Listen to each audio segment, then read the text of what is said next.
vigelegele Kitui. Mheshimiwa Rais, kitunguu ni mkangile, inamaanisha utamu wa kitunguu ni jinsi unavyokikaanga.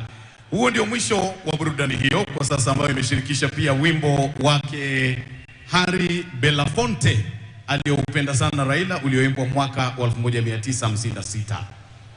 Na kwa sasa Mheshimiwa Rais, kwa ruhusa yako tutaweza kuwaruhusu wananchi ambao wako nje ya uga huu kuruhusiwa kuingia kulingana na taratibu ambazo zimepangwa, machifu wetu wakiwaelekeza. Wakati hayo yanaendelea, Mheshimiwa Rais, tutaletewa nyimbo mbili speciali.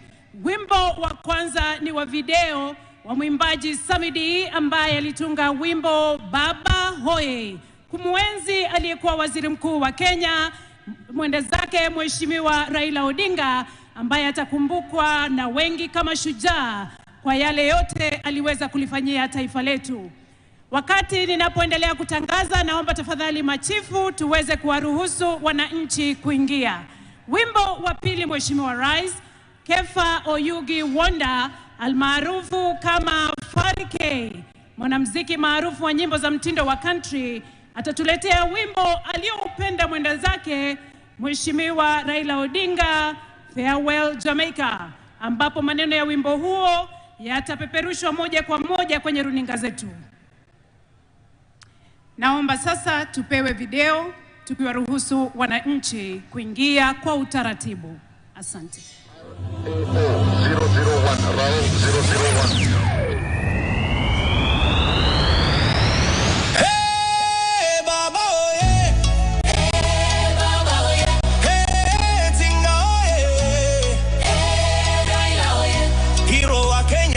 Kwenzi leo baba oye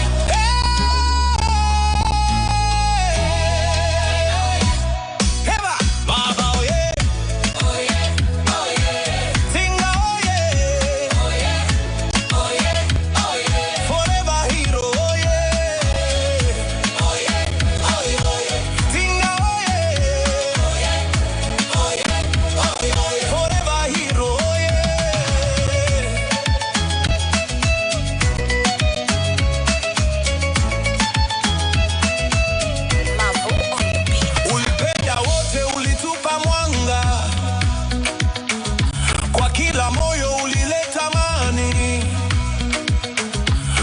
Kupenda tukajifunza, kwako tuliona roho safi.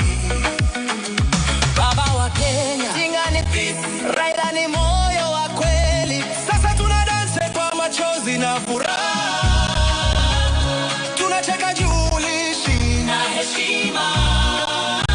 Kizazi kipya tuko kwa barabara, tunasema jina lako baba oye baba oye oye oye tinga oye oye oye oye oye agwambo oye oye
kuketi tafadhali.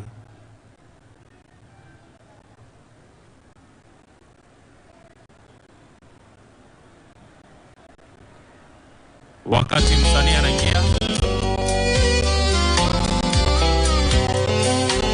Down the way where the nights are gay and the sun shines daily on the mountain top, Ryla took a flight, his heart was light, but when he reached India, he made a stop. But I'm sad to say I'm on my way, won't be back for many a day.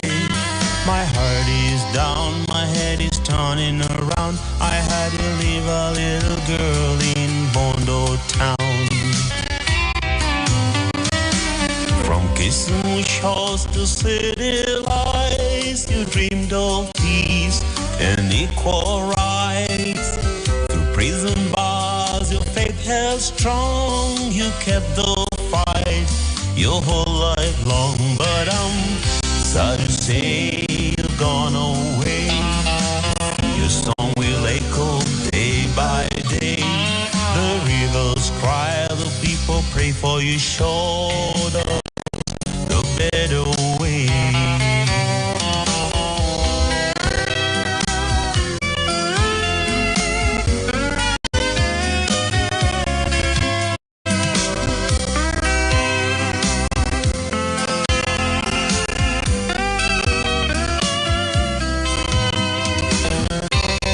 Walked the road of freedom's call.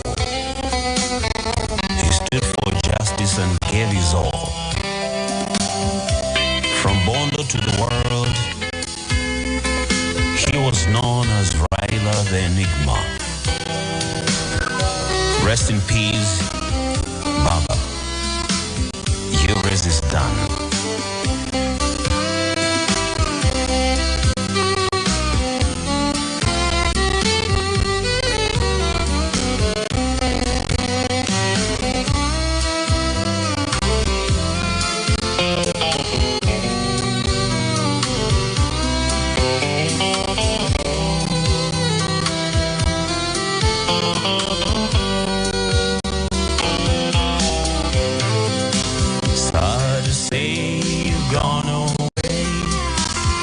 Song will echo day by day. The rivers cry, the people pray for your shoulders, the better way.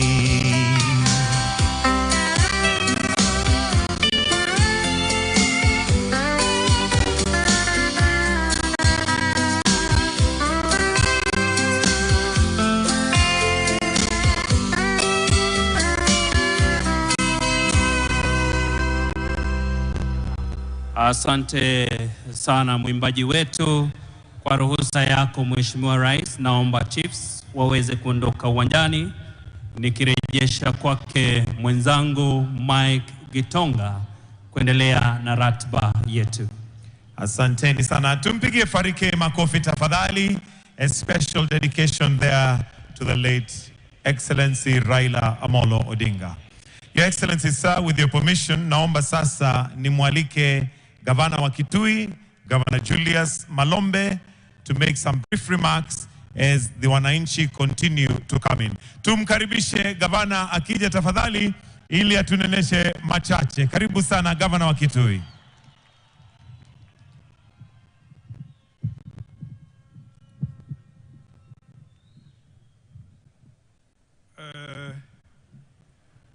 Your Excellency, Dr. William Samuel Arap Ruto, the President of the Republic of Kenya and the Commander-in-Chief of the Kenya Defense Forces, Your Excellency, the First Lady Mama Rachel Ruto, Your Excellency, the President of the Republic of Senegal, Your Excellency, the Prime Minister of the Republic of Mozambique, Your Excellency, the Deputy President, Professor Kithure Kindiki and Dr. Joyce Kindiki, the Prime Cabinet Secretary, Honorable Musalia Mudavadi,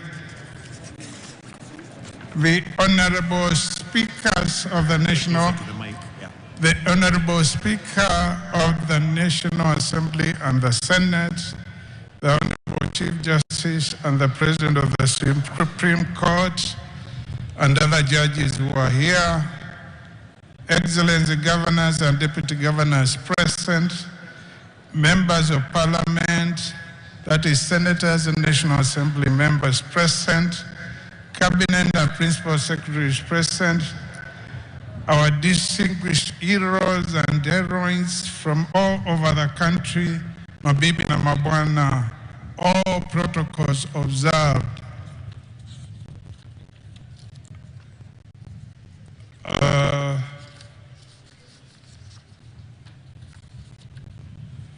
I wish to warmly welcome you all to Kitui County, the venue for the 2025 Mashujaa Day celebrations for our nation. Your Excellency, the President, the people of Kitui are grateful for the opportunity we have been accorded to host this year's Mashujaa Day at this magnificent 10,000-seater stadium recently constructed by your government in a record 4.5 months from June 2025 to October 2025.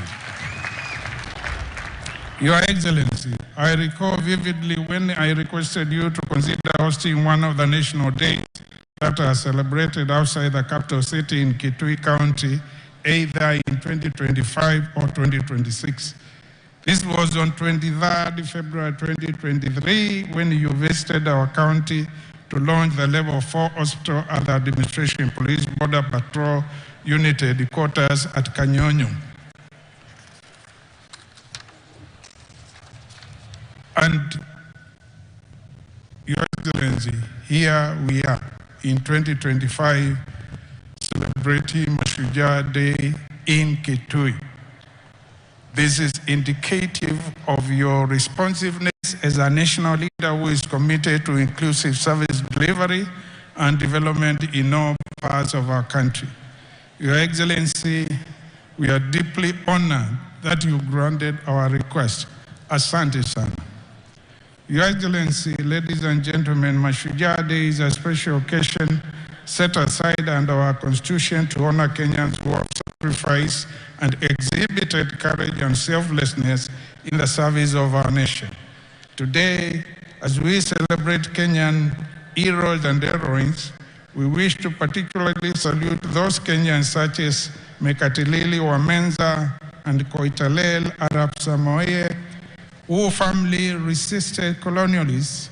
We also honor the Kenyan heroes who gallantly fought for the independence of our country, such as Dedan Kimathi and the Kapenguria Six.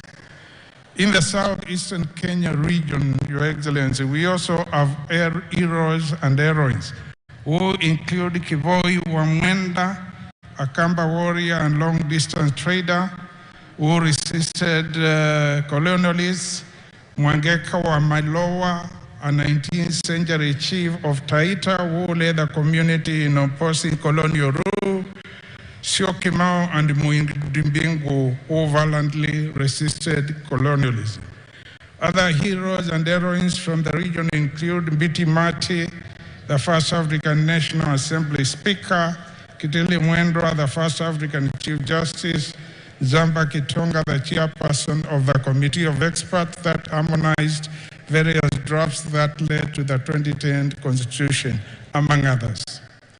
The bravery, courage, and resilience of these heroes and heroines are an inspiration to the current and future generations to build a united and prosperous Kenya. Your Excellency, in our country, heroes and heroines are found in all walks of life. They include persons who significantly contribute to our economic development through engagement in the micro, small, and medium enterprises, such as mama mbogas, border operators, juakali traders, barbers, salonists, hawkers, among others. Such heroes and heroines are also found among teachers, nurses, security officers, community health promoters, firefighters, athletes, fishermen, and farmers.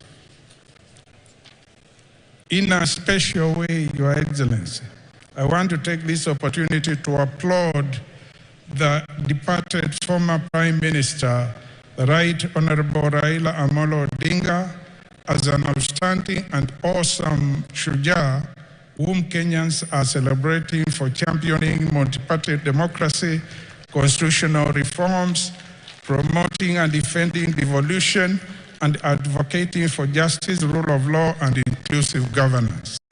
Your Excellency, in order to promote inclusive economic growth, your government has been implementing projects in our county focusing on agriculture, micro, small, and medium enterprises, rural electrification through the last mile connectivity program, roads and allied transport infrastructure, housing, healthcare, tourism, technical and vocational training, and the creative economy, including adoption of digital technology, music, arts, and sports. In appreciation, Your Excellency, kindly allow me to briefly highlight some of the projects that your government has undertaken recently in preparation for Mashujaa Day celebrations in Kitui municipality, and these include the construction of this 10,000-seater Idhokwe Stadium, the construction of the Kitui Mini State Lodge, 3, the rehabilitation of the Idhokwe Airstrip, 4, the expansion of rural electrification program to cover an additional 750 households. 5, upgrading to bitumen standard several roads within Kitui municipality. Your Excellency, there are 2 roads which were identified, tendered for, and recommended for award and implementation by KERA as part of the roads to be undertaken in preparation for Mashujaa Day to serve as entry and exit roads for the Idhokwe Stadium and the Kitui Airstrip. I would like to request you, sir, that they be implemented as initially planned to be ready for your commissioning when you come back to Kitui, and I believe very soon. These roads are Mdutu, Edhiani, Tiva, Kiliko Junction, and Makutano, Maidhokwe, Busiani, Dhimani, Kolania to Edhiani Road. Your Excellency, there are other projects that are currently being undertaken and others earmarked for implementation by your government. These include markets. 2 have been completed, one at Kakongo in Mwingi West and another one in Kamuwongo in Mwingi North, and 10 others which have been proposed for construction. Then there is housing.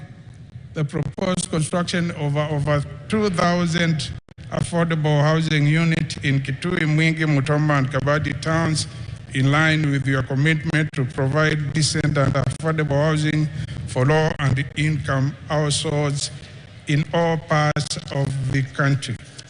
The proposed upgrading, also, Your Excellency, the proposed upgrading to bitumen standards of key roads such as Kwasikum Bodoni Road, which you are to launch on Wednesday, when we got the sad news that the late Right Honorable Raila Odinga has left us, and programs which you had to be rescheduled. Then there is Kamuwongo Kanduya Road, which is in Mwingi North. Then there is Chuluni, Zombe Mwitika Road, which is in Kitui East. And then there is the Koda Kanzikumuda Road, which is in Kitui South. Your Excellency, we have some proposed construction projects which some have started, others are just about, and this includes student hostels at Seku and all the KMTCs in Kitui, that is in Mwingi, here in Kitui, and in Mutombo, and also at the Kabati Vocational and Training Institute. The proposed establishment of the Kitui Utalii College, and we signed a memorandum of understanding with the Kenya Utalii College to establish such a campus in the course of this year or early next year. The establishment of 6 technical and vocational training institutes, which are complete and are in use, and also the Kitui Livestock Training Institute and a modern livestock feedlot facility at Kanyonyo, which are intended to train mid-level professionals and to enhance the livestock value chain respectively. Also, Your Excellency, we have the ongoing construction of the proposed Kitui County Aggregation and Industrial Park at Kanyonyo, which is about 45% complete, and where aggregation and value addition of agricultural produce will take place. Also, in tourism, we have the rehabilitation of the South Kitui Game Reserve, a project where we are collaborating very closely with Kenya Wildlife Service. Your Excellency, we kindly request that you consider prioritizing the completion of the following projects. One, Umar Dam, which is ongoing, but the conductor is like he has abandoned the site, claiming his certificates are not being honored. Please let something be done about it so that he can complete that project. And thank you very much, really, for having it restarted, because it stalled some time ago. If you can wind up. Yeah, soon. Then there is a Kedhomani market in Kitui Town. Your Excellency, we thank you for instructing the PS housing sometime in 2025 to work with our county towards the financing and completion of the said market. The other project is the Yenziu River Bridge, a critical project initiated after the December 4th, 2021 tragedy that claimed over 30 lives. And the other one is a project which has been started, which is Wikililia Kabisuni to Thwake Dam. There are a number of other projects which are listed here, but because in the interest of time, I will not go through them. We believe, Your Excellency, you will be visiting us very soon as you had planned. We are going to put the projects which were proposed by the leadership in this county, that is members of parliament, as well as members of the county assembly. And I know it will not be good for me to go through all of them. Your Excellency, we acknowledge that you had initially planned to visit Kitui last week to launch several development projects across the country. This would have accorded the leadership of the people and the people of the county a valuable opportunity to meet and discuss some of the development priorities of our county with you. However, in light of the passing of the former Prime Minister, you called off all scheduled public engagement as a mark of respect to our departed hero, a gesture for which we commend you highly. Your Excellency, as I conclude, I wish to take this opportunity to thank the Mashujaa Day technical and steering committees, which were led by Mr. Makori and PS Raymond Omondolo, respectively, and as well as the regional commissioner and the county commissioner and the county security committee, for the way we have worked closely, consulting and solving any problem which arises in a very amicable way. Let me reaffirm our shared commitment towards the implementation of projects that positively transform the lives of our people.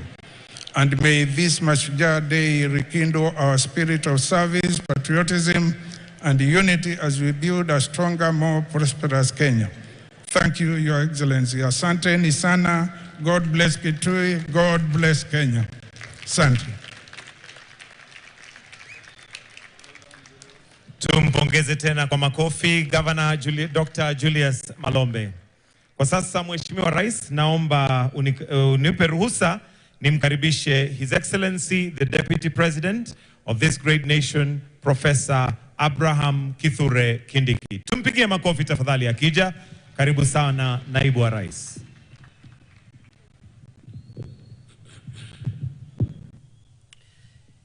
Your Excellency President William Ruto,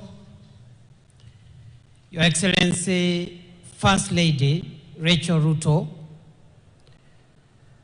Your Excellency President Faye, President of the Republic of Senegal, the Prime Minister of the Republic of Mozambique, fellow Kenyans, we gather here today on this Mashujaa Heroes Day to remember, reflect, and consider where our country has come from. Your Excellency, sir, as you continue to lead us in this reflection, we continue to remember the many people who have sacrificed their time, their lives, and their comfort for our freedom. And even at this time, as we continue to mourn the departure of our former Prime Minister, one of the greatest Kenyans to ever walk on our soil, we remember many more, those who have gone before us for selflessly protecting our sovereignty, defending our dignity, and emancipating the black person from colonial domination, for expanding our political rights and freedom, and then expanding and perfecting our democracy. What remains is now to strengthen the foundations of our country, perfect the economic well-being of the people of our country, and as you lead us, Your Excellency, the future of Kenya looks certainly good because of the labor that those who came before us have put, and because of the labor that you continue to put, Your Excellency, and putting us together, even as we take the vision of our forefathers forward.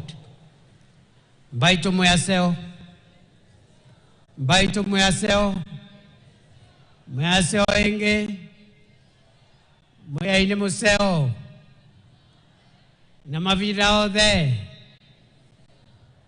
Your Excellency, the President, today is not my day. My task is very simple.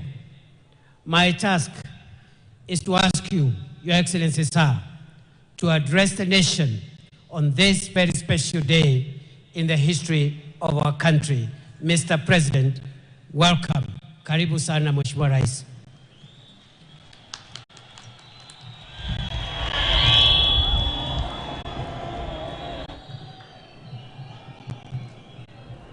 Asante sana. Ndugu wana wa Kitui, hamjambo? Kitui hoye! Mbaito muyaseo? Muyaseo inge? Muyaini museo? Na mavinda onde? Muyaiya taiwe? Bwana Yesu asifiwe. Hebu nione kwa mikono. Bwana Yesu asifiwe. Asanteni sana, tunaweza kuketi chini.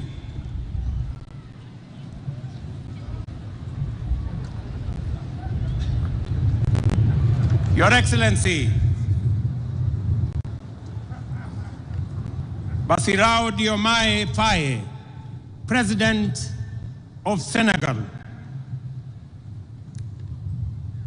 Your Excellency, Madam Adriano Alfonso Melaine, Prime Minister of Mozambique. Excellencies, distinguished ladies and gentlemen, fellow citizens, before I make my statement, wakati tulikubaliana na tukaamua ya kwamba sherehe ya Mashujaa mwaka wa 2025 itafanyika hapa Kitui kwa mara ya kwanza.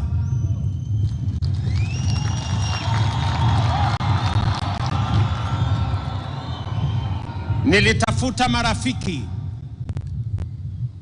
na leo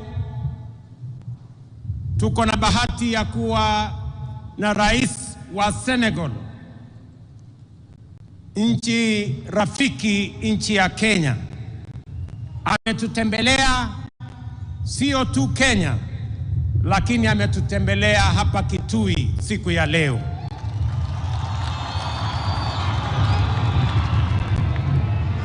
Na vile vile nilimuuliza rafiki wetu mwingine, rais wa Mozambique,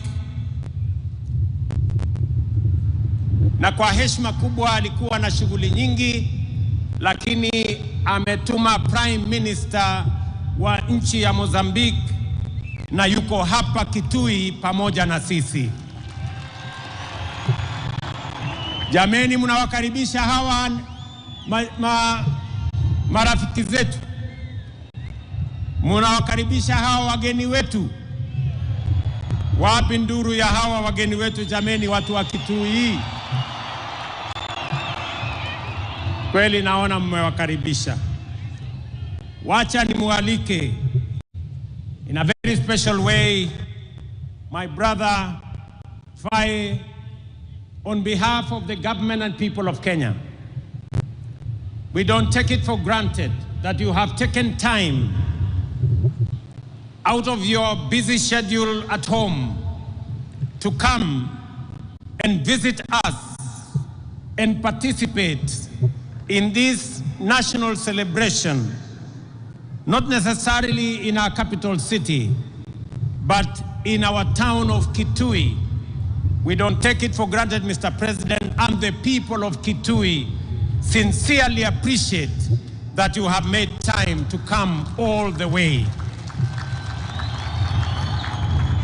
I will now request you, Mr. President, to make some remarks as we celebrate our Heroes' Day here in Kitui in Kenya. Welcome.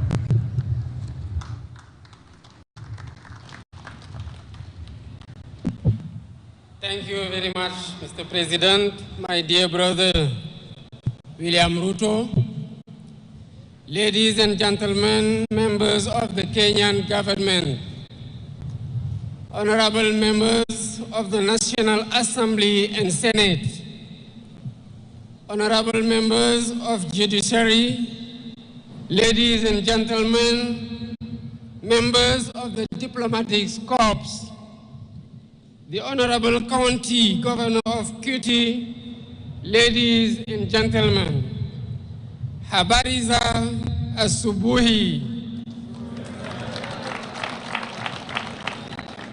Before I begin, I would like first to take this opportunity to renew the heartfelt condolences of the people of Senegal to the brotherly people of Kenya on the passing of Mr. Raila Odinga, a former Prime Minister and a great leader in the political history of Kenya. I pay tribute to the memory of the illustrious departed and express my deep compassion to President Ruto, to his family, and to the people of Kenya. May his soul rest in peace. I would like to thank President Ruto for the warm welcome and all the attention we accorded to me and my delegation since our arrival in this brotherly country, home to the wonders of Masai Mara and Kilimanjaro. I am here in the invitation of my brother, President William Ruto, as a guest of honor on this day celebrating Kenyan heroes. I express my gratitude to him for this gesture that shows the excellent quality of relations between our two countries. I'm also here because I'm deeply committed to the duty of remembrance. Our heroes deserve all honors. They deserve our respect. They deserve our admiration. The celebration of Kenyan heroes who risked their lives fighting for the independence of their country is a great tribute that commands respect and pride. The members of Mau Mau National Liberation Movement suffered fierce repression at the hands of those whose sole aim was to perpetuate the colonial order. Jomo Kenyatta, Achieng Oneko, Bildad Kagia, Fred Kubai, Kangu Kurungba, Paul Kay, and their companions suffered the worst horrors of the colonial power, leading to the death of thousands of Kenyans, countless arrests, torture, and massive internment. Their fate is a reminder that colonial history is not just about enslavement, but also and above all about struggle, dignity, and justice too long delayed. I would like to seize this opportunity to pay tribute to these worthy sons and daughters of Kenya and African whose memory must be etched out into our collective consciousness. I'd admire their courage and determination in the anti-colonial resistance. With their blood and sweat, they wrote a great page in the glorious history of liberation. Ladies and gentlemen, colonial repression was not an isolated case in Kenya. We suffered the same in Senegal, where anti-colonial national resistance movements blossomed against the European imperialist powers offensive in Africa. Our fellow countrymen suffered unspeakable repression.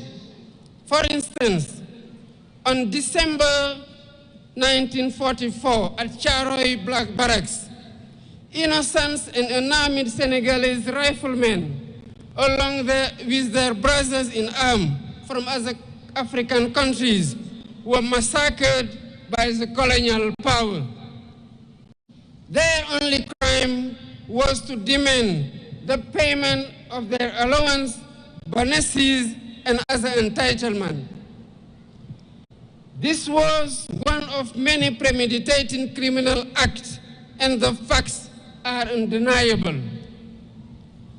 Out of duty of remembrance, truth and justice, we cannot forget these horrors, nor the sacrifice of our national liberation heroes and founding fathers of our nations. The full history must be recalled. These valiant sons and daughters of Africa must be celebrated because celebration is an educational tool in the transmission of our values and virtues. This is why I initiated a series of activities to pay tribute to all victims of slavery, colonialism, and all past injustice.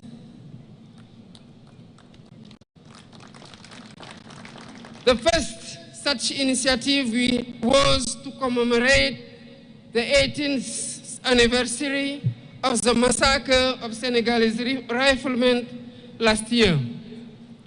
We are preparing to mark the second edition on December next, in communion with the 16 other troops contributing nations to the regiment commonly known as Senegalese riflemen. Ladies and gentlemen, to consolidate these various remembrance initiatives on the African continent, it is vital that we develop synergy in our efforts. I am on the view that to reclaim our history and restore the memory and dignity of these valiant Africans, we need to take several steps, including, first, build monuments and museums in honor of our heroes to serve as open spaces of reverence and remembrance.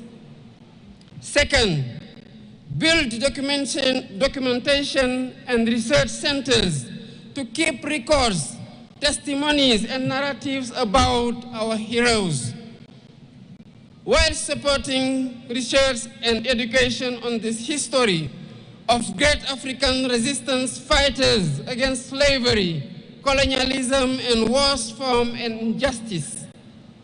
Third, our streets, public squares, and buildings shall bear the names of our heroes so that their sacrifice and feats of arms be etched into our daily life and collective history. Fourth, teach our history in our education curricula. Thus, future generation will grow up with a thorough understanding of these episodes of our past. Fifth, initiate throughout Africa days dedicated to our heroes, like the one we are celebrating today. This is what will sustain the memory of our heroes, just as sustainable energy solution, the theme of this year's celebration, will help transform our lives. With the mastery of energy and sufficiency production capacity, Africa shall build the foundation of her development, the engine for her economic transformation, and foster technological and social innovation. Long live the memory of Kenyan heroes. Long live the memory of African heroes. I thank you for your kind attention. Wapi makofi ya Rais wa Senegal jameni. Asanteni sana. Wacha sasa nimuite kwa heshima kubwa Mama Prime Minister wa kutoka nchi ya Mozambique. You're welcome, Your Excellency, to make your statement. Please. Karibu.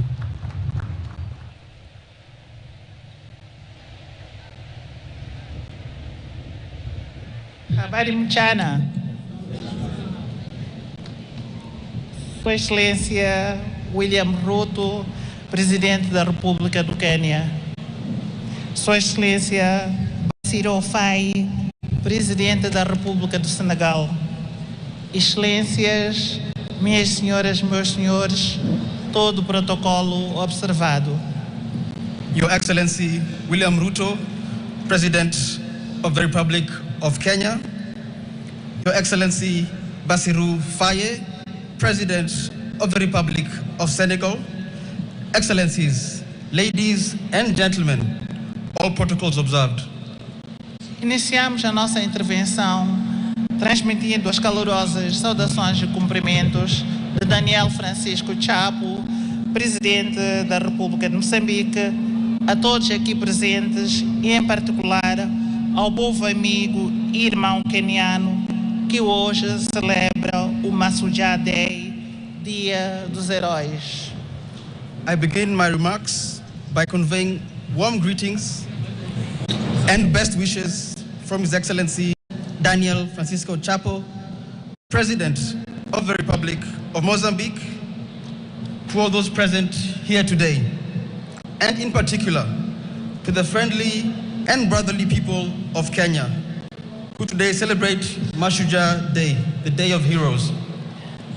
Manifestamos os nossos mais sentidos pésamos e condolências ao povo, governo queniano e a família enlutada pelo desaparecimento físico de Sua Excelência Raila Odinga. We extend our deepest condolences and heartfelt sympathy to the people and government of Kenya and to the bereaved family on the passing of the late Right Honorable Raila Odinga. com seu desaparecimento físico, Quênia e todos os países africanos perdem um verdadeiro nacionalista cuja voz continuará a ecoar na luta por uma sociedade mais justa e democrática.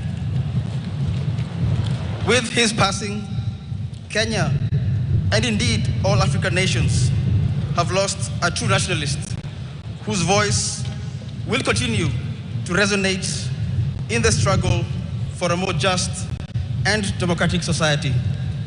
Excelências, as festividades e comemorações do Dia de Heróis que hoje aqui assinalamos, para além de ser um momento de recordações e homenagens, constitui um momento de introspeção e reflexão de uma nação sobre os feitos dos seus melhores filhos que lutaram, morreram e sacrificaram por uma causa tão nobre que é a de libertar, construir, preservar e consolidar o seu país.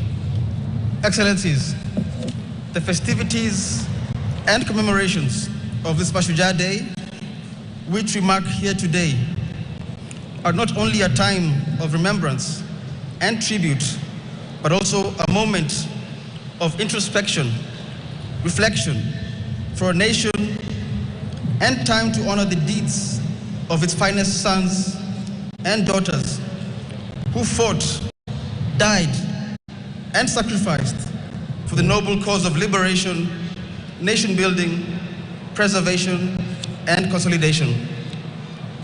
Recordar os pais fundadores do país, Jomo Kenyatta e seus 5 companheiros, assim como outros heróis conhecidos e anônimos, é um ato de preservação da história coletiva do povo queniano. To remember the founding father of the nation, the late Mzee Jomo Kenyatta, and his compatriots and contemporaries, including the members of the Kapaguria Six, as well as other known and unknown heroes, is an act of preserving the collective history of the Kenyan people. Esta efeméride é também de reafirmação da sua visão, valores e determinação, elementos estes que continuam a servir de alicerce e bússola para a contínua construção de uma Quênia que se pretende cada vez mais desenvolvida, justa e inclusiva. This occasion is also one of reaffirmation of Kenya's vision, values, and determination, elements that continue to serve as the foundation and compass for building a Kenya that aspires to be ever more developed, just, and inclusive. Os seus ensinamentos, ideais e valores continuam vivos, não só no seio dos quenianos, como também dos povos africanos, constituindo ferramentas e referências fundamentais para que continuemos a construir e a consolidar as conquistas até aqui alcançadas. Their teachings, ideals, and values remain alive, not only among Kenyans, but also among the peoples of Africa, serving as essential tools and points of reference as we continue to build upon and consolidate the gains attained thus far. Na unidade reside a força, liberdade e dignidade que todos almejamos. In unity lies the strength, freedom, and dignity we all seek. Termino agradecendo pelo convite endereçado a Moçambique para participar nas celebrações desta efeméride tão importante para o povo queniano e agradecendo a hospitalidade que nos tem sido concedida desde a nossa chegada. In conclusion, allow us to express our sincere appreciation for the invitation extended to Mozambique to participate in the commemoration of this occasion, which is of great importance to the people of Kenya. Muito obrigada. Asante sana.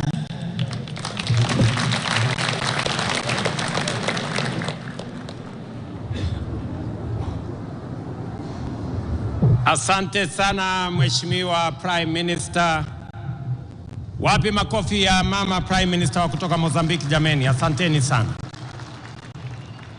Today we gather as a nation, as one people, here at Ithokwe Stadium in Kitui to celebrate Mashujaa Day, our National Heroes Day. Mashujaa Day is an occasion for remembrance, for celebration, and for reflection, and also a day for renewal. As you all know, yesterday we bid farewell to one of our country's most consequential and impactful sons, a towering statesman, a resolute patriot, and a quintessential hero, the Right Honorable, our former Prime Minister. This is the man, the legend, and the Pan-Africanist to whom we dedicate this Mashujaa Day. It is for this reason, fellow citizens, in his solemn memory, that I invite us all to now stand and observe a moment of silence in honor and celebration of his remarkable life and service to our great country, our continent, and to humanity.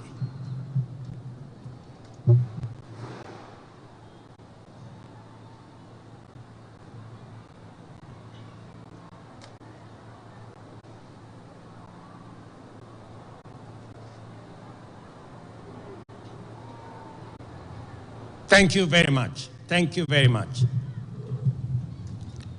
Sons and daughters of our motherland, Kenya, Raila Amolo Odinga aspired and labored for a Kenya that is free, that is fair, governed by the rule of law, and filled with limitless opportunity for all of us. Baba envisioned and fought for a nation where, in the immortal words of our national anthem, justice is everyone's shield and defender, where we all dwell in unity, peace, and liberty, and a Kenya that has plenty within its borders. It goes without saying that it is precisely because of great and irrepressible giants like Raila that we find within ourselves the courage and inspiration to go further, to dream bigger, and to pursue higher ideals. For greatness and nobility are never achieved by settling for the ordinary or the comfortable.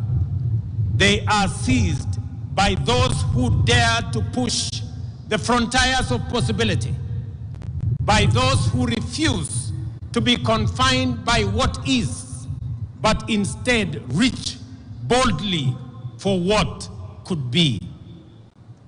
It is in that restless, relentless pursuit of higher ideal, in that unyielding spirit of aspiration, that humanity advances and nations rise. For it is only by stretching beyond our limit that we discover our true strength and fulfill our full destiny. Fellow citizens, as we emerge from a week of profound sorrow and reflection, and as the nation continues to observe the 7 days of mourning on the passing of our former Prime Minister, it is both fitting and worthy that we anchor this year's Mashujaa celebration in the extraordinary and consequential life of our departed legend, the Right Honorable Raila Odinga. In honoring his memory, we also draw from his journey of enduring lessons of courage, service, and unyielding love for country. The first lesson that Baba taught us is to put country above self.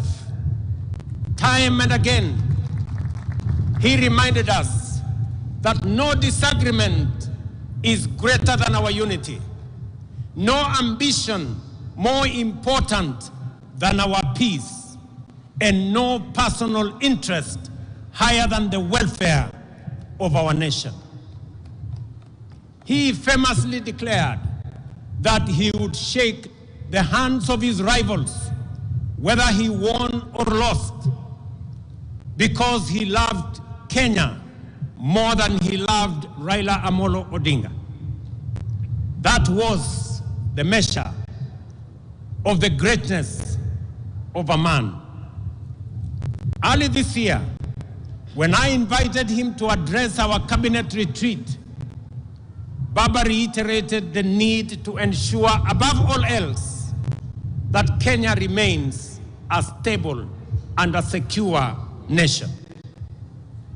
He reminded us that we may hold lofty visions and great ambition, that we may dream big, daring dreams, but without a country and a stable political environment, they would remain mere wishes. Perhaps, more significantly, he told us that an imperfect nation striving for perfection is far better than one that is consumed by chaos and anarchy. And he could readily point to countries in our region that were once stable, but later descended into turmoil and disorder, and decades on, they are yet to regain their stability. There are people still enduring untold suffering and loss. This is the critical lesson that those who criticized and faulted Baba for working with us to stabilize the nation forget or refuse to acknowledge, or they just simply don't care. When some saw the opportunity to bring down their competitors, even if it meant bringing down the country, Baba chose the stability of Kenya. For Agwambo, the specter of a failed state was too grave to contemplate. He understood that leadership is not about personal pride, but about preserving the republic. Not about victory in politics, but about preserving the stability of the nation we love, Kenya. Second, fellow citizens, Raila's love for Kenya was deep, steadfast, and unconditional. He once told us that if he were to die and God asked him where he would wish to be born again, he would say without hesitation, "Take me back to Kenya." Such was the depth of his devotion to our beloved nation. He knew that Kenya, like all nations, was not perfect, that nation building was work in progress, that it is only renewed with every generation. He understood that we are an imperfect people, always striving towards a more perfect union. Yet even in our flaws, he saw magic and beauty. In our struggles, he discerned promise, and in our contradictions, he could pick out hope and unity. To Raila, there was no place on earth more worthy of devotion, no people more deserving of faith, and no dream more noble than the Kenyan dream. Thirdly, Baba's life was an example of always choosing and closing ranks for the common good. When our nation faced turbulence last year, for example, I reached out across the political divide. Baba was the first to come to the table to help steady the ship of state, leading to the formation of the broad-based government that has since stabilized our economy and our nation. That is what heroes do. When the stakes are high, they rise above partisanship and put the country first. Even during the last election campaigns, when fate placed us once again on opposite sides of the political divide, Baba spoke words that will echo through generations. He said, and I quote, "I have been to the mountaintop. I have seen the glory land. I may not get there with you, but together we will get there." End of quote. In those words lay the essence of his leadership: selfless, visionary, and anchored in faith that Kenya's destiny transcends any individual. He reminded us that collaboration, even with rivals, is not an act of political convenience, but a sacred pact with posterity. For Baba, it was never about him becoming president. It was about Kenya having a good president, and Kenya moving from a third world status to a first world status in a short time as possible, so that we, as a people and as a nation, can realize our true potential. The glory land that he saw at the mountaintop is the better, the greater, and the more perfect union for which we must now, on this Mashujaa Day, dedicate ourselves anew.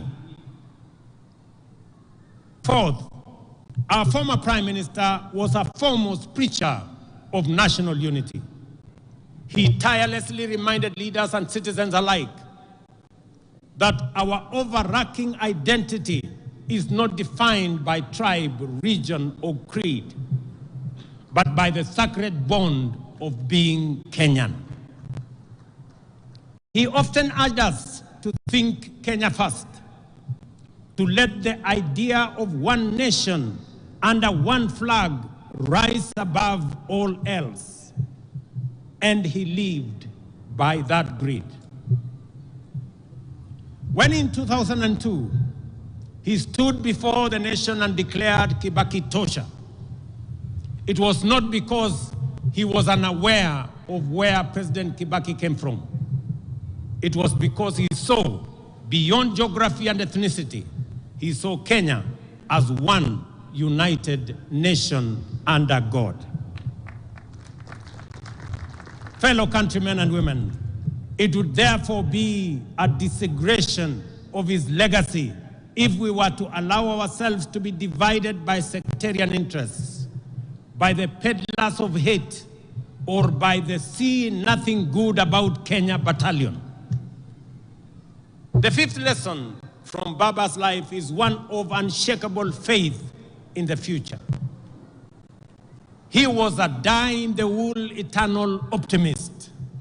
Through every trial, setback, and triumph, the Right Honorable Raila believed that Kenya's best days were still ahead. He endured prison, persecution, and political defeat, yet never surrendered to bitterness or gave in to hopelessness. His optimism wasn't anchored on naivety. It was courage in motion. His life was a constant reminder that no setback is final, no dream too distant, and no obstacle insurmountable for a people determined and united by purpose.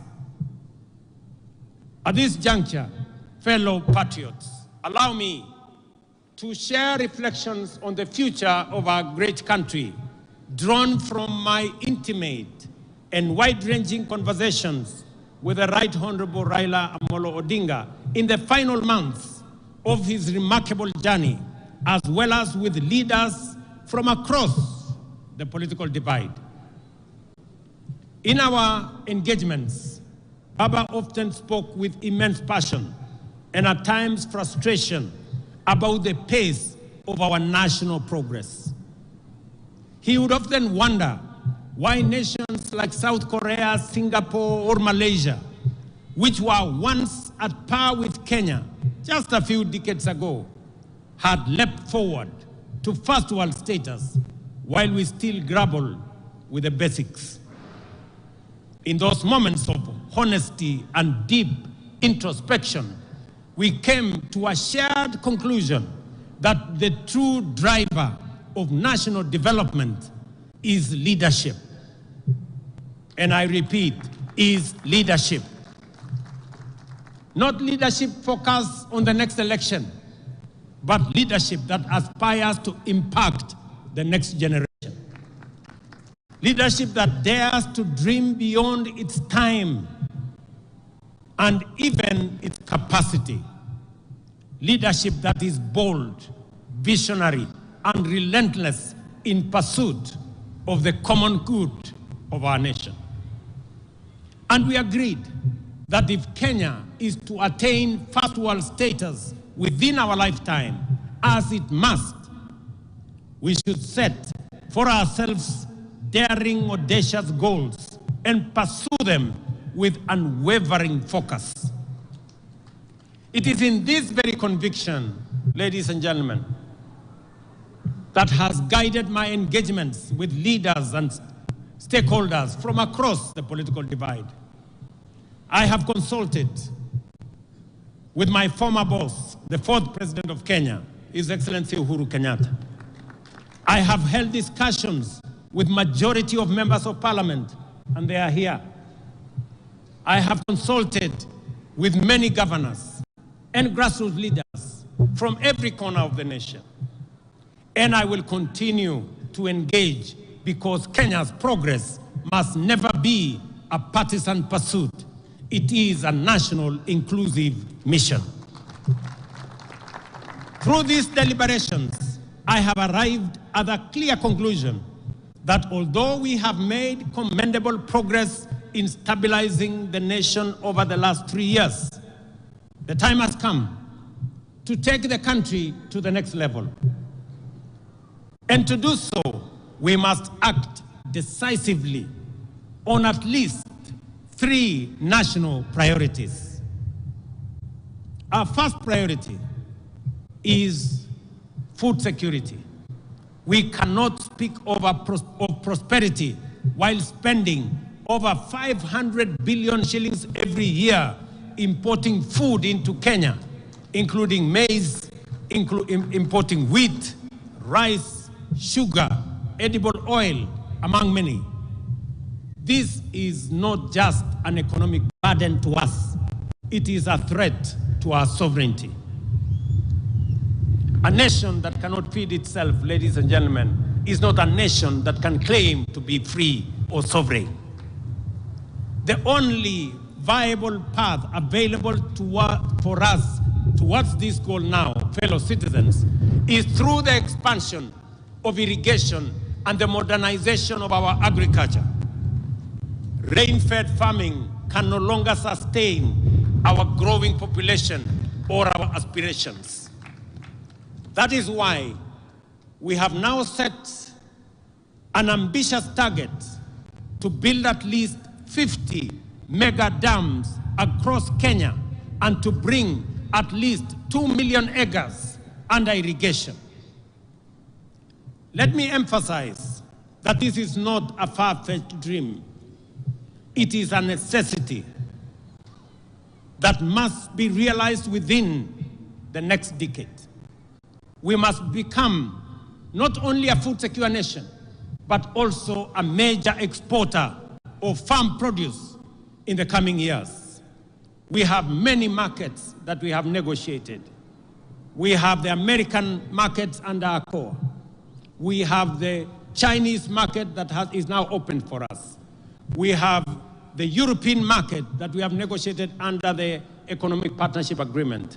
we have the Africa Continental Free Trade Area market of 1.4 billion that we can export to.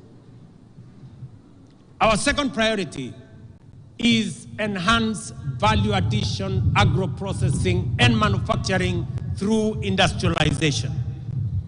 To transform Kenya into a prosperous, job-creating, wealthy nation, we must become a country that makes things, not merely buys or imports them. A country that exports finished products, not raw materials. A country where industries absorb labor, spur innovation, and expand wealth across every region. We are already laying the foundation for this transformation. Through the Africa Growth and Industrialization Initiative, and in partnership with the Afri-Exim Bank, we are establishing special economic zones in different parts of Kenya, in Rea Vipingo, in Dongo Kundu, in Naivasha, in Sagana, in Thika, in Nakuru, in Eldoret, in Busia, in Kisumu, and many other special economic zone areas that we are finding land. These zones will host textile, agro-processing, assembly, and light manufacturing industries, creating tens of thousands of jobs. At the county level, as was mentioned by the governor of Kitui here, we are rolling out county aggregation and industrial parks in all 47 counties. These parks will link farmers to processors, entrepreneurs to markets, and small entrepreneurs to national and regional value chains. We are unwavering in our vision that everything Kenya produces must be processed in Kenya. Tea must leave Kenya not as raw leaves, but as packaged excellent tea. Coffee, not as cherries, but as a premium blend for international markets. Cotton, not as lint, but as fabric and fashion. Hides, not as raw skin, but as leather shoes and bags branded, made in Kenya. But we cannot industrialize, ladies and gentlemen, without reliable, affordable, and sustainable energy. That is why we have set our sights on expanding Kenya's energy generation capacity from the current 2,300 megawatts to at least 10,000 megawatts within the next decade. As a former Minister for Energy, Raila Odinga was a strong advocate for the rapid expansion of our energy capacity through multiple sources, including hydro, geothermal, solar, wind, and also energy. Just for the record, already a lot of research is going on the development of the first nuclear energy plant in Kenya, in Siaya County. With abundant energy, we shall power factories, light every home, and drive Kenya to become the industrial hub of East Africa and the continent. Our third critical area of focus is infrastructure development. Again, Baba, who also served as a Minister for Roads and Public Works and Housing under the late President Kibaki, often reminded me that no economy can flourish without world-class infrastructure. It is in this context that we have committed to dual at least 1,000 kilometers of major highways, including the Rironi, Nakuru, Mau Summit, Eldoret, Malaba Road, Makutano, Embu, Meru Road, Kitengela, Namanga Road, Mombasa, Nairobi Highway, and Maroa, Nanyuki, Isiolo roads, among others, and construct an additional 10,000 kilometers of new tarmac roads linking counties, linking farmers, traders, and manufacturers to markets across the nation, and complete the standard gauge railway from Naivasha to Kisumu, and onward to Malaba, seamlessly connecting Kenya to Uganda, Rwanda, Burundi, and DRC, the very heart of the Africa Continental Free Trade Area dream. Fellow citizens, to some, these projects may seem too ambitious, perhaps even out of reach. But this is precisely where bold, visionary, and heroic leadership comes into play, the kind that Raila Odinga embodied. It is the reason that on this Mashujaa Day, in recognition of his extraordinary contribution and enduring legacy, the government and the people of Kenya inscribe Raila Odinga's name among the foremost of our heroes under the public seal of the Republic of Kenya. On behalf of a grateful nation and through the authority vested in me as president, I have today posthumously conferred upon the Right Honorable Raila Odinga the highest honor of the Republic, the Chief of the Order of the Golden Heart of Kenya.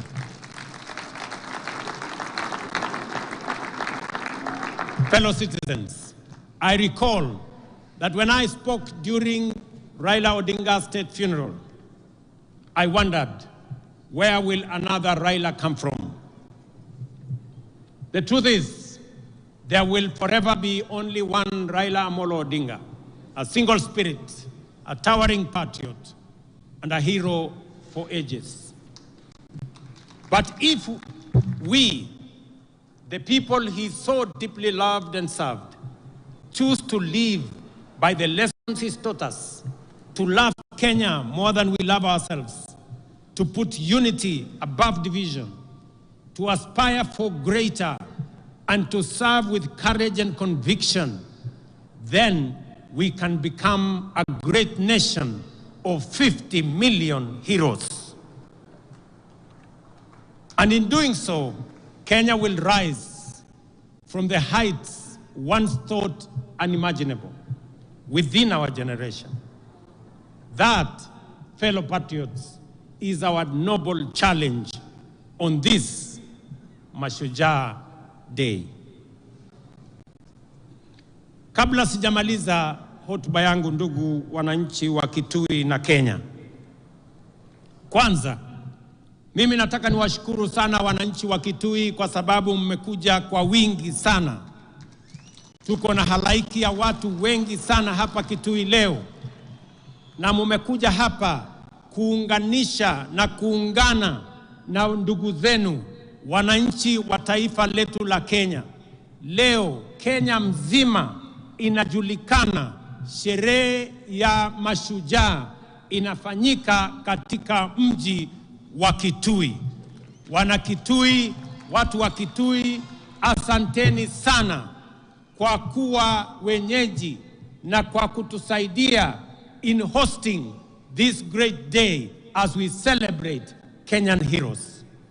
Kutoka kwangu na serikali nzima la taifa la Kenya, nawaambia watu wa Kitui, asanteni sana. Nyinyi pia kwa kufanya tendo hili la kuunganisha Kenya, nyinyi pia watu wa Kitui na wapigia salute kama mashujaa wa taifa letu la Kenya. Nyinyi mnajua nilikuwa na mpango ya kutembea hapa Kitui kwa shughuli ya mambo ya maendeleo ya taifa letu, hasa mambo ya maendeleo ya Kitui County. Ilikuwa nije hapa Wednesday na nikuwe hapa tena Ijumaa na nikuwe tena hapa kesho na kesho kutwa. Nilikuwa nimepanga safari ya siku 5 hapa Kitui na pia katika sehemu zingine za Ukambani. Lakini kwa sababu ya msiba tuliopata, hiyo ziara yangu sasa nitaipeleka mbele kidogo. Wiki mbili zijazo mimi nitakuwa hapa. Mimi nitakuwa hapa.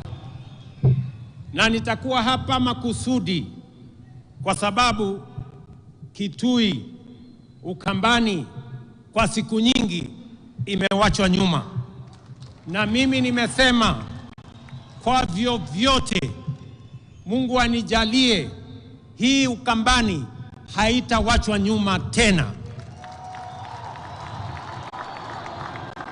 Nataka mnisikize jameni, ndugu zangu watu wa Kitui. Sisi ni wananchi wa taifa moja. Sisi ni wananchi wa nchi moja, taifa letu la Kenya.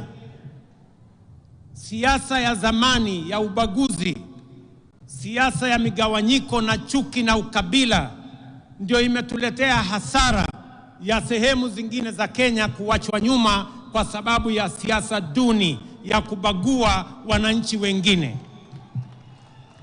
Ndio mimi nimesema kwa vyovyote hii Ukambani haitawachwa nyuma tena. Mnanielewa? Wacha nirudie. Maneno ya zamani ya kusema sijui bomwe, sijui betwe, Ukambani ikabaki nyuma, haitatendeka tena. Nasikia hata kuna wengine wanajaribu kueneza siasa ndogo ati maskini jeuri. Iko maskini jeuri ya kufanya nini? Hakuna umaskini itabaki hapa Ukambani. Tunataka tuungane, tushirikiane, tufanye kazi kwa pamoja. Nataka mnisikize ndugu zangu watu wa Ukambani. Hii stadium tulijenga kama serikali ya Kenya. Tumeweka hapa milioni 750 tujenge hii stadium na bado haijakamilika. Tangojea pengine mwezi moja ikikamilika, tumejenga kila mahali, tumeweka parking mzuri, nitakuja kufungua rasmi ikiwa imekamilika. Na ni kwa sababu tunafanya hivi sio Ukambani peke yake. Tunafanya hivi katika taifa letu la Kenya. Pia nimeamurisha wizara ambayo inahusika na michezo pia tujenge stadium kama hii pale Machakos, na tujenge stadium kama hii pale Wote, pale Makueni, kwa sababu nchi ya Kenya ni nchi ambayo inajulikana na ni mashuhuri kwa mambo ya michezo, na sababu hiyo stadium and infrastructure ya mambo ya michezo lazima tuwe nayo. Wewe Waziri Mvurya, unajua vile utafanya tukamilishe hii ili mapema mwaka ujao tuanze Machakos na tuanze pale Makueni, kwa sababu tunataka Ukambani tembee sambamba na sehemu zingine za taifa letu la Kenya. Hapa vile vile tumejenga uwanja wa ndege. Mimi nataka niwaeleze ya kwamba hiyo uwanja haijakamilika. Bado tutajenga terminal building. Tunataka hiyo uwanja ikae kama viwanja zingine za ndege sehemu zote za Kenya. Hapa vile kiongozi governor amesema kuna barabara tulisema tumetengeneza. Kuna zingine zimekamilika, kuna zingine bado. Mimi nataka niwahakikishie yale yote ambayo tuliweka katika mpango yetu tutakamilisha, kwa sababu tunataka wakati tunabadilisha Kenya pia Ukambani inabadilika. Sio hivyo peke yake. Nyinyi mnajua ya kwamba mlituuliza tujenge barabara kutoka Kibwezi na mlisema hiyo barabara iende mpaka ishikane kule Mwingi. Hiyo barabara tulijenga ikakuja ikakwama mahali fulani pale. Mahali naitwa kwa siku ama ni kwa nani? Kwa siku hapo. Sasa mimi nataka niwatangazie. Mahali hiyo barabara ilikwama. Sasa nimetafuta pesa ya kuikwamua, kujenga ifike Migwani mpaka ifike Mbondoni iungane na barabara ya kwenda Garissa. Tunaelewana jameni? Na nishamwambia Waziri Davis Chirchiri yuko hapa kwamba hiyo barabara sitaki tena mambo ya barabara hiyo kukwama. Tunataka tukamilishe hiyo barabara kwa sababu mpango yetu ni kuhakikisha ya kwamba Kenya inasonga mbele. Nyinyi mnajua hizo barabara na miradi mingine nyingi zilikwama kwa muda mrefu kwa sababu tulikuwa na matatizo na uchumi wa taifa letu la Kenya. Na niliwauliza kwa unyenyekevu, munipatie nafasi kidogo ninyoroshe mambo ya uchumi. Sasa mimi nataka niwatangazie uchumi wa Kenya sasa iko steady. Na sasa tuko na mpango kamili ya vile tutasukuma mambo ya maendeleo ya taifa letu mbele. Vile vile viongozi wetu hapa walituuliza ya kwamba kuna barabara ingine ya kutoka Chuluni kwenda Zombe mpaka Mwitika. Hiyo barabara vile vile sasa tuko na contractor na tutawajengea hiyo barabara kwa sababu tunataka tuhakikishe watu wa Kitui East, na mimi najua mbunge wenu Bwana Nimrod Mbai yuko hapa, ni mtu msumbufu sana, ananiuliza hii barabara kila mwaka.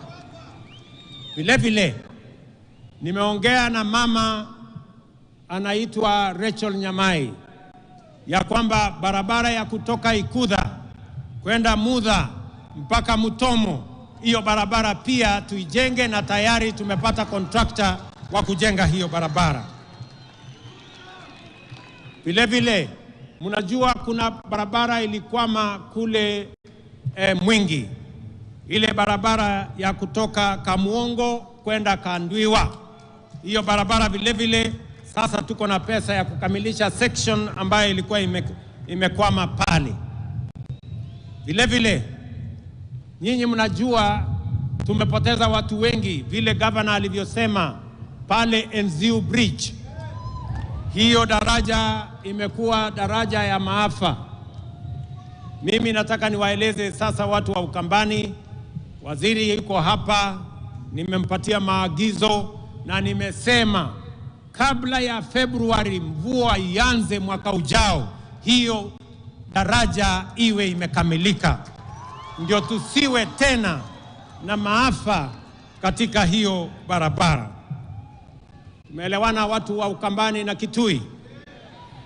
Vile vile nataka mnisikize kwa makini. Hapa Kitui pia tuko na mpango mkubwa ya kusambaza stima.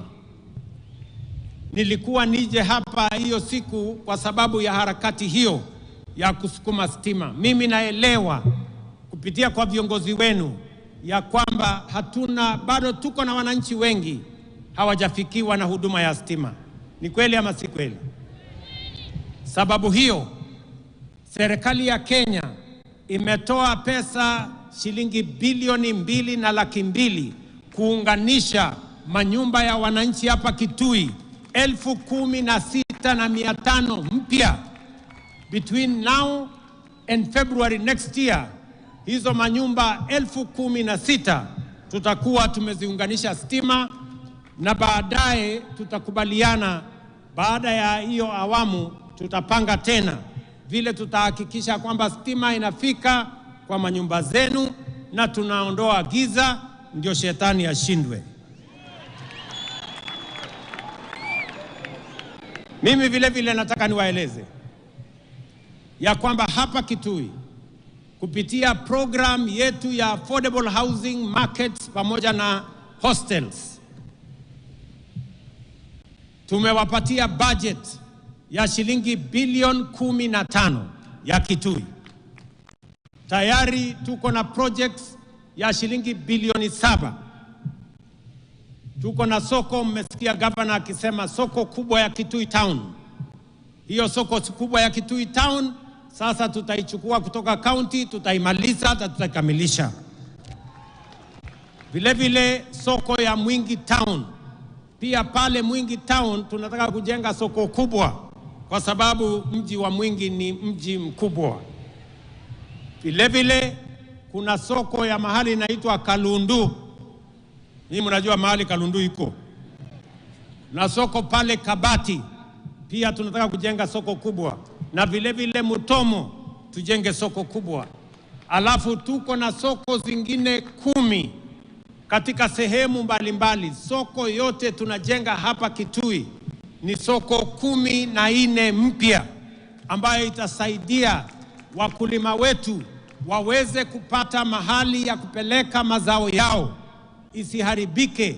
Tuwe na storage, tuwe na cold room, tuwe na mahali ya kuuza, mahali kuna heshima, mahali kuna maji, mahali kuna stima, na mahali wale wote wanaofanya hiyo biashara wanaweza kuendesha biashara hiyo bila ya matatizo yeyote. Vile vile sasa tumepatiana kandarasi ya hostels ya vijana katika TVET zetu, universities hapa Kitui.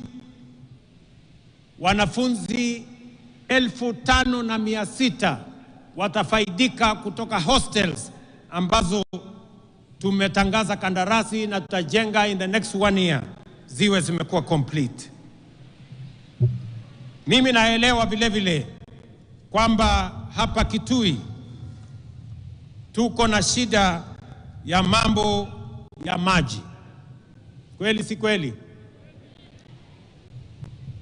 Mnajua tuko na damu kubwa hapa Thwake, na hiyo damu imejengwa muda mrefu.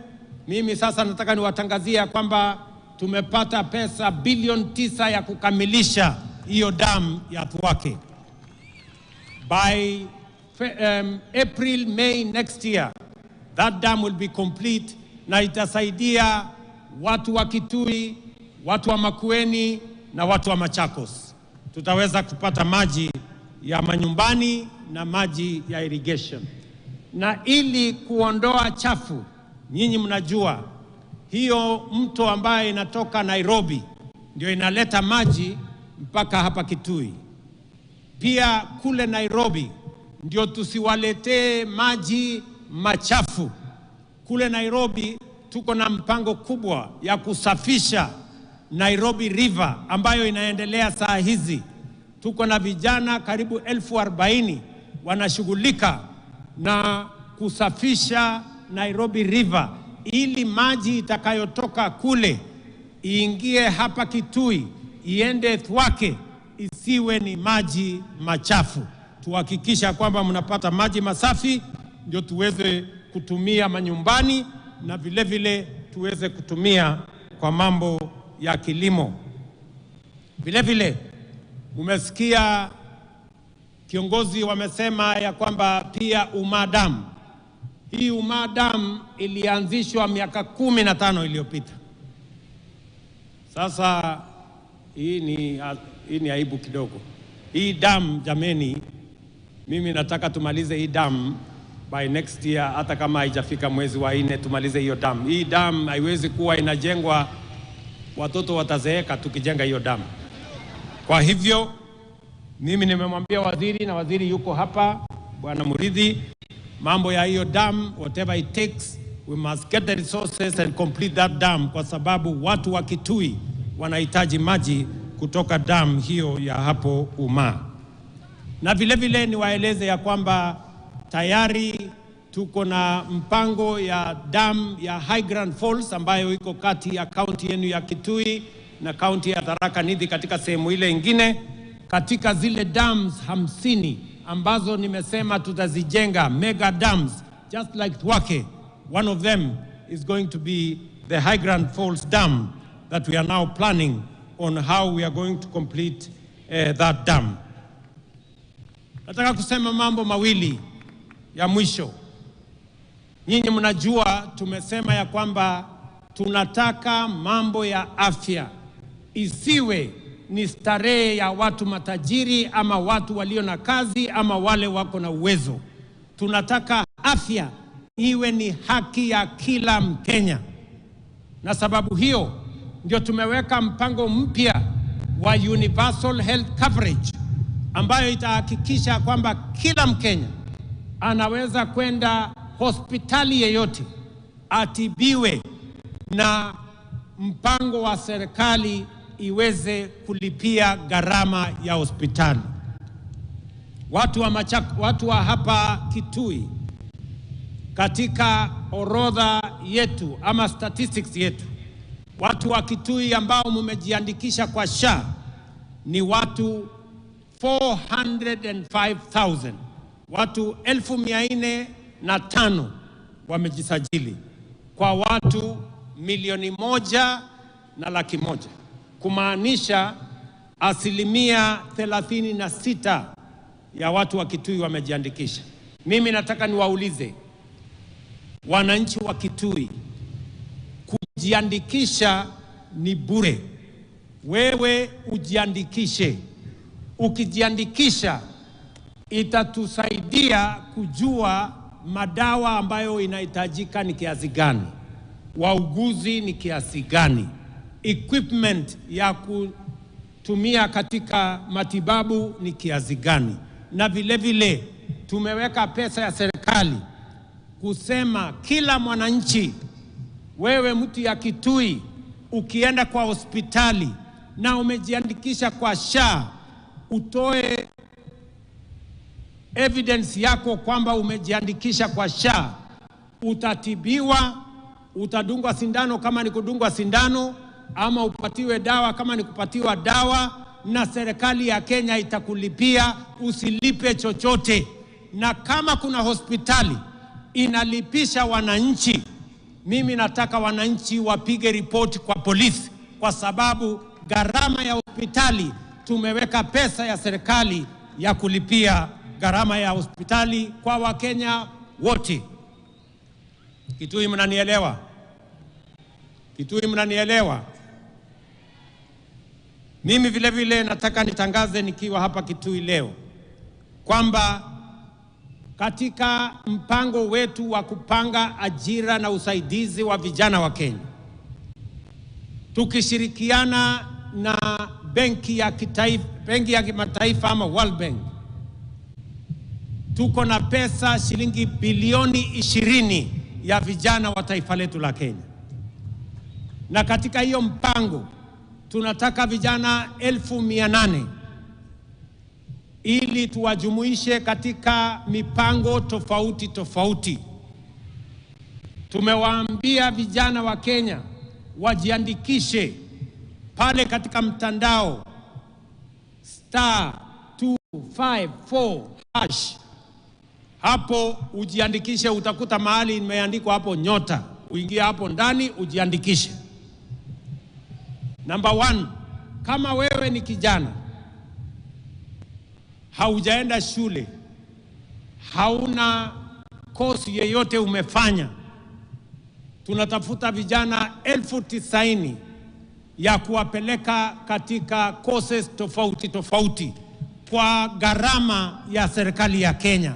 Hautalipa chochote, lakini tutakupeleka college na utapata vile unaweza kujisimamia ukiwa sasa umepata course ama umepata ufundi wa aina tofauti tofauti. Ya pili, tunatafuta pia vijana wale ambao mnafanya kazi, mko na skill, wewe ni fundi lakini hauna makaratasi ya kutambua ya kwamba wewe ni fundi.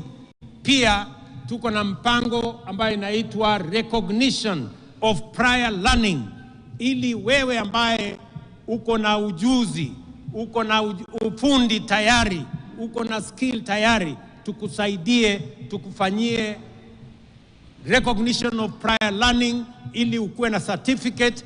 Wakati unaenda mahali unaenda kutafuta kazi, sasa utakuwa na stakabadhi ya kujua ya kwamba wewe ni fundi wa aina hii ama aina nyingine.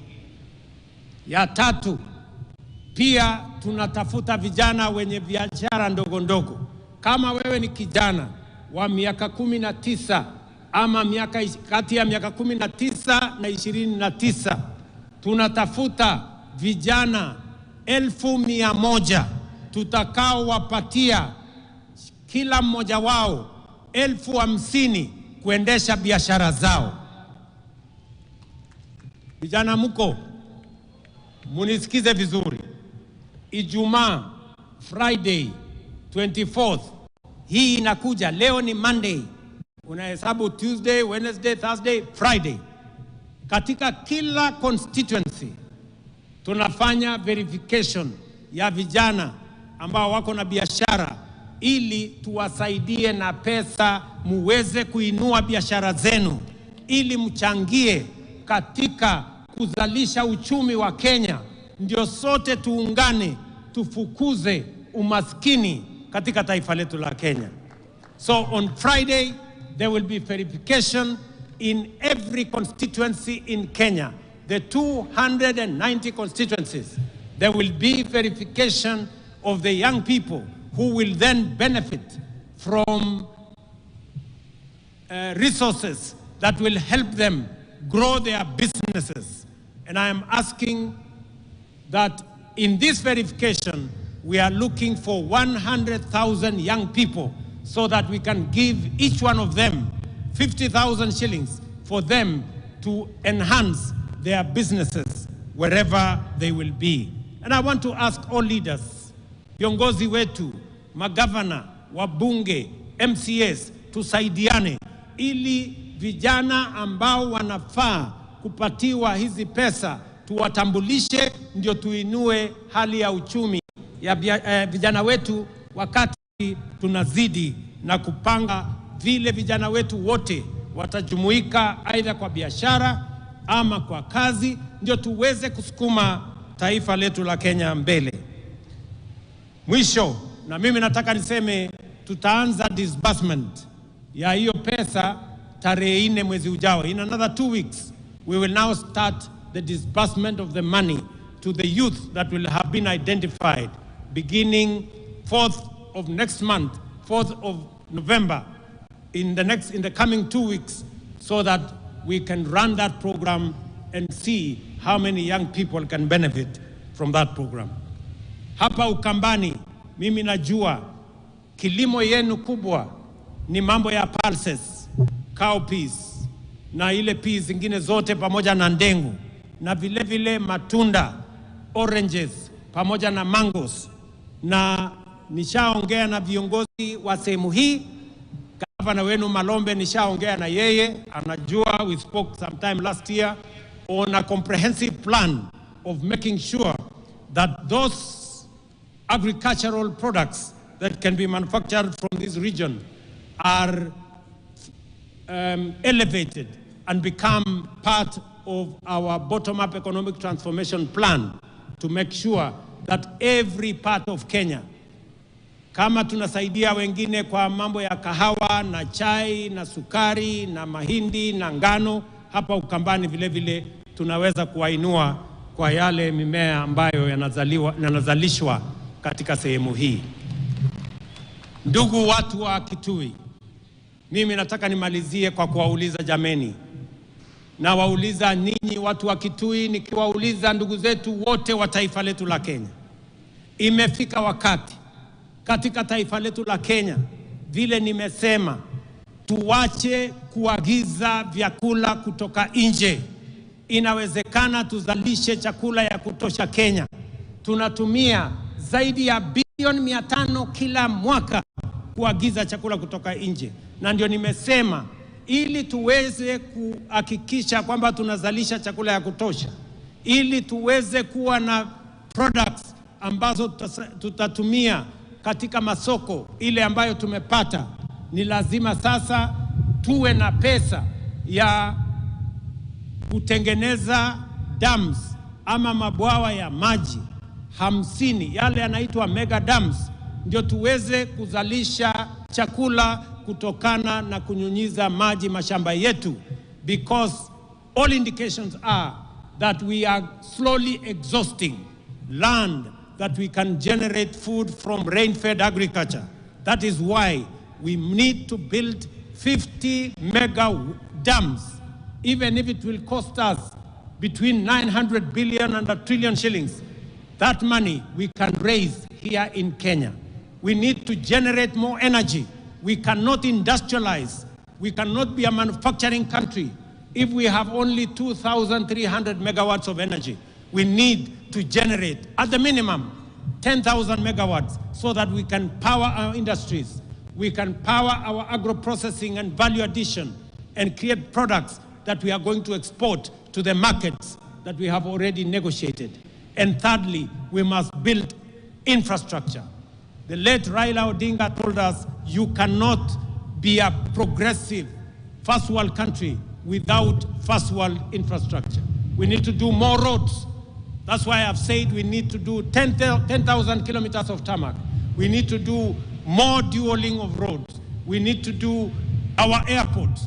We need to do infrastructure that is going to support the progress and the prosperity of our nation.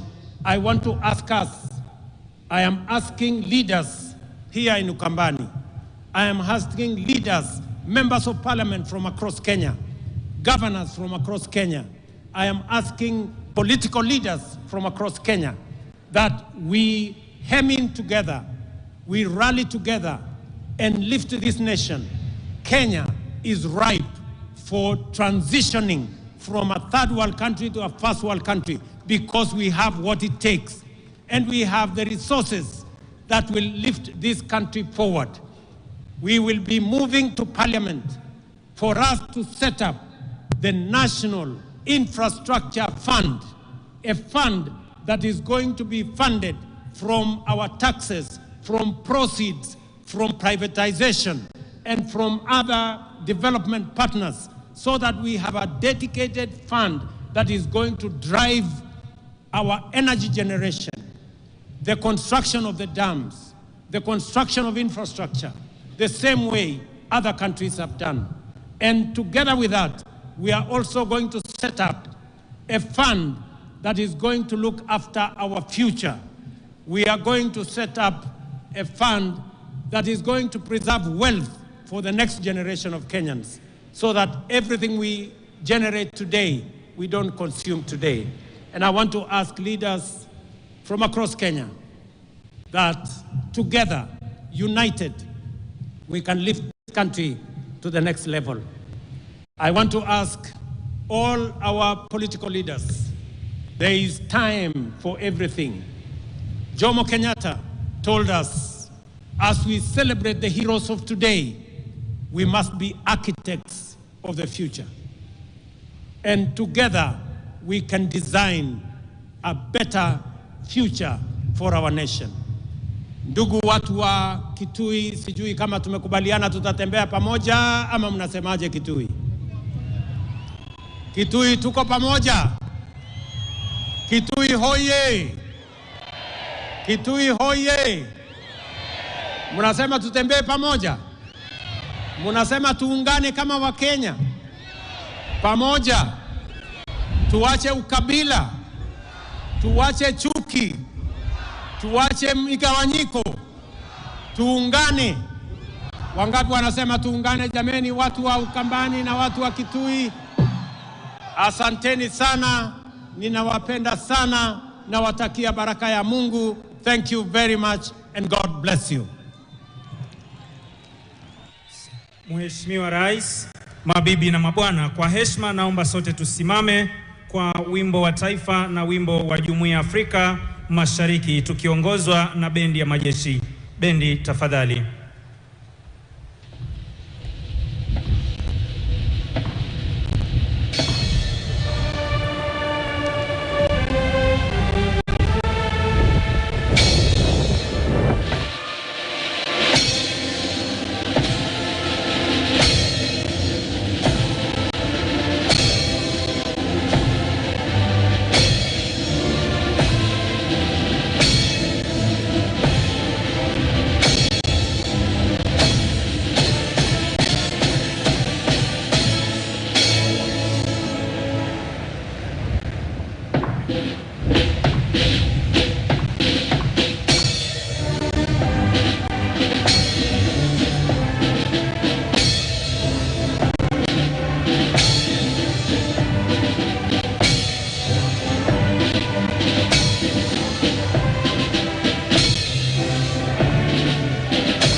Asanteni. Kwa heshima tunaweza kuketi. Tuketi tafadhali wananchi. Niweze kumpisha mwenzangu Bwana Dan Mwangi aweze kutuelekeza jinsi tutakavyoondoka hapa uwanjani kulingana na itifaki. Tuketi chini wananchi tafadhali. Tuketi chini tafadhali, tuketi chini. Asante sana mwenzangu. Wa kwanza kuondoka kwenye jukwaa ni rais wetu mpendwa, rais wa Jamhuri ya Kenya, akiandamana pamoja na mama wa taifa, wakisindikishwa na mkuu wa majeshi ya ulinzi Generali Charles Kahariri pamoja na other service commanders. Wa kwanza kuondoka rais wa Jamhuri ya Kenya akiandamana pamoja na mama Rachel. Maadhimisho ya 62 ya Mashujaa hapa katika uga wa Ithiopia, ikiwa ni kaunti ya Kitui, ambapo Rais William Ruto amekamilisha maadhimisho ya siku hii. Basi mtazamaji, kuna mengi ya kusemwa na kuna mengi ya kuchambua. Kumekuwa na zile hotuba ambazo zimetolewa na Rais William Ruto pamoja na wageni wake waalikwa. Kuna zaidi ya maneno yaliyosemwa na hao viongozi na pia gavana wa kaunti hii ya Kitui Daktari Julius Malombe. Basi mtazamaji, hali ndio hiyo. Tutakuwa tukiungana na mwanahabari mwenza Duncan Haiba tuangazie mawili matatu ambayo yametemwa kwenye maadhimisho haya ya Mashujaa. Basi mtazamaji, labda ile kiu ambayo Wakenya walikuwa nayo kuhusiana na Raila Odinga kutambuliwa kama shujaa mkuu siku hii ya maadhimisho ya Mashujaa mwaka 2025, basi yametimia. Rais William Ruto hapo awali akimtunuku na kumpatia tuzo ya hadhi ya juu kabisa ya kitaifa, kwa kimombo wanaita Order of the Golden Heart of Kenya. Basi kumbuka hili lilikuwa ni ombi la Wakenya wengi. Kumbuka hata yale maigizo ambayo tulipokea kutoka kwa wanafunzi wa shule mbalimbali hapa kaunti ya Kitui wakimtambua Raila Odinga kama shujaa, kile kiu sasa kimekatwa. Nimshirikishe Haimba, labda shughuli tayari zimekamilika. Maoni yako ni yepi kuhusiana na zile hotuba ambazo hususan kwa hotuba yake Rais William Ruto? Asante sana mwenzangu Ruga Eval. Ama kweli kidogo tu kusahihisha tuzo hiyo, ni Chief of Golden Heart CGH, Chief of Golden Heart CGH. Na ulivyosema umegonga ndipo, manake ni mengi ambayo yamesemwa. Hotuba imekuwa ndefu zaidi, lakini kwanza kabla pengine kufikia kuingilia hotuba ya rais, kabla yake aliweza kuwa na mgeni rasmi ambaye ni rais wa Senegal Bassirou Faye, na vile vile waziri mkuu wa nchi ya Msumbiji Maria Benvida, ambao wote kwa pakubwa wametoa risala zao za rambirambi kwa aliyekuwa waziri mkuu wa Kenya Raila Odinga, ambaye baada ya tanzia yake hatimaye aliweza kuzikwa hapo jana. Na wamezungumzia pakubwa zaidi, na kuongezea hapo pengine ndio maana Rais William Ruto vile vile ameendeleza ambacho tutasema ni msururu wake wa siku za maombolezi, ikiwa leo ni siku ya 6 tangu alipotangaza rasmi kwamba kutakuwa na siku 7 za maombolezo. Ameendelea kumwomboleza rafiki wake wa jadi, mwandani wake, mwenzake ambaye sasa walikuwa wamefanya mwafaka wa kisiasa na kupelekea tuzo hilo. Lakini kwa haraka tunaangalia kwamba ameweza kusema kwamba vile vile katika heshima ya Raila walipokuwa katika ile awamu ya utumbuizaji waliweza kuunda ile inaitwa human formation ya kuandika jina lake shujaa Raila, manake wale watumbuizaji waliweza kufanya vile vile, na vile vile wakaweza kucheza wimbo wake aliopenda sana wa Harry Belafonte. Naam. Jamaican Farewell. Bila shaka kwa sababu hizo za kumpatia heshima za mwisho na mchango wake kiongozi wa chama cha ODM Raila Odinga, basi kwenye hotuba yake ambaye ni waziri mkuu kutoka taifa la Msumbiji au Mozambique alidokeza kwamba anatambua na anafahamu fika lengo la kuadhimisha siku hii ya mashujaa tarehe 20 mwezi huu wa 10. Akasema ya kwamba ni kuwatambua wale mashujaa ambao walijitolea kimhanga siku za enzi, na pia wale ambao wamekuwa wakijitolea, kwa mfano Raila Odinga akiwa mfano hai, kuendeleza taifa kwa njia iliyochanya kabisa. Hali kadhalika akasisitiza kwamba kuna haja wa Afrika tuzidishe hii tabia na tamaduni ambazo ni dhabiti na zitatusaidia sisi kukua kikamilifu. Hali kadhalika pia alitambua mchango wake rais kiongozi wa taifa hili Rais William Ruto kwa jinsi amekuwa akiendeleza taifa hili, na pia juhudi zake Raila Odinga ya jinsi alichangia katika ukuzi wa demokrasia wa taifa hili. Hali kadhalika alipendekeza kuhusiana na ule utawala bora ambao Raila Odinga aliishi kupigania siku zake zote, hususan siku hizo ambazo alikuwa akijaribu kuwa kiongozi wa taifa hili. Basi ndizo zimekuwa hotuba zake, na pia rais wa Senegal Faye Dakar ambaye alitambua juhudi zake Raila Odinga, kumaanisha kwamba kauli mbiu hasa ambayo imejitokeza kwenye maadhimisho haya Haemba ni kumtambua na kutambua juhudi zake Raila Odinga kama walivyotarajia wa Kenya. Hali kadhalika, labda tuingie sasa kwa hotuba yake Rais William Ruto. Amekuja na mapochopocho kwa wakazi wa kaunti ya Kitui.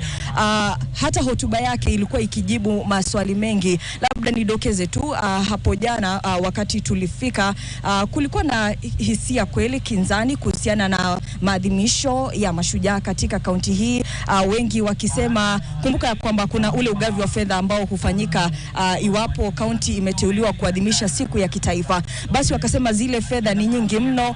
Kujenga tu uwanja wa Ithokwe huenda ukawafaidi watu wachache, lakini sisi masaibu yetu ni zaidi ya uwanja wa Ithokwe. Kwa mfano, wakadokeza kwamba katika kaunti ya Kitui tuna uhaba mkubwa wa maji. Kumbuka hata viongozi wanapokuwa kifanya kampeni katika eneo hili ndilo huwa wanadokeza kwamba tutatia jitihada na pia kutia fikra pamoja kuhakikisha kwamba kaunti ya Kitui imenufaika na miradi ya maji. Basi kwenye hotuba ya rais amedokeza kwamba watahakikisha wameanzisha miradi kadha wa kadha kama vile uchimbaji wa mabwawa ambayo yatasaidia kupunguza uhaba wa maji katika kaunti hii ya Kitui. Hali kadhalika amezungumzia kuhusiana na usambazaji wa stima, akisema kaunti ya Kitui ni mojawapo wa kaunti ambazo pia zimeathirika, na kumaanisha kwamba maadhimisho ya mashujaa katika kaunti hii kutasaidia kuboresha miradi ya usambazaji wa stima katika kaunti hii ya Kitui.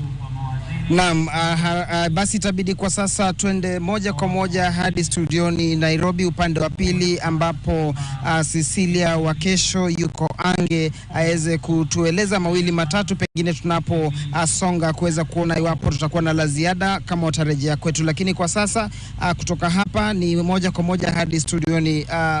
Usukani ni wako Cecilia. Shaka, shukran za dhati Duncan Haemba na vile Ival Ruga, wakiwa mtazamaji moja kwa moja kutoka pale kaunti ya Kitui. Ni katika uga wa Ithokwe ambapo warsha hiyo maadhimisho ya mashujaa basi imefika kileleni hapo, na tukiona hotuba yake Rais William Ruto kwa takriban kipindi cha saa moja hivi, mtazamaji, nusu yake basi amekuwa akitoa rambirambi zake kuendelea kumkumbuka shujaa wa demokrasia, na si mwingine bali ni shujaa Raila Amolo Odinga ambaye alizikwa hapo jana katika kaunti ya Siaya nyumbani kwake pale Bondo, mtazamaji. Lakini siko peke yangu hapa, sitaki niseme mengi kufuatia hotuba hizo ambazo zimetolewa, na hususan hotuba yake Rais William Ruto ambaye amesema kwamba kwa Raila si mtu ambaye alipenda ama alitaka sana kuwa rais, bali ni mtu